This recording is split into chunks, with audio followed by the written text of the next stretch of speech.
राज्य व केंद्र शासनात पारदर्शी, लोकाभिमुख व प्रभावी काम करणाऱ्या प्रशासनातील अधिकाऱ्यांना सन्मानित करणाऱ्या आय न्यूज मराठी वृत्तवाहिनीच्या प्रतिष्ठित राज्यस्तरीय देव मामलेदार यशवंत गौरव पुरस्काराची घोषणा करण्यात आली आहे। या पुरस्काराचे हे 18वे वर्ष असून यंदाच्या पुरस्काराची घोषणा वाहिनीचे संपादक देवेंद्र वाघ यांनी केली।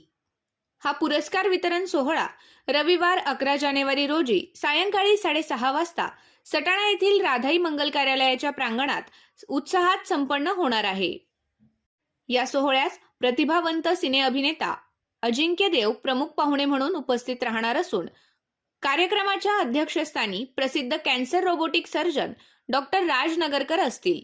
यंदाचा देव मामलेदार यशवंत गौरव पुरस्कार महाराष्ट्र राज्याच्या महिला व बाल विकास आयुक्त नैना गुंडे, ओडिशा सरकारचे सहकार सचिव तसेच विशेष सचिव गृहनिर्माण व नगरविकास राजेश पाटील आणि नाशिक परिमंडळाचे आरोग्य उपसंचालक डॉक्टर कपिल आहेर यांना या पुरस्काराने सन्मानित करण्यात येणार आहे। या सोहळ्यास सटाणा शहर व तालुक्यातील नागरिकांनी मोठ्या संख्येने उपस्थित राहावे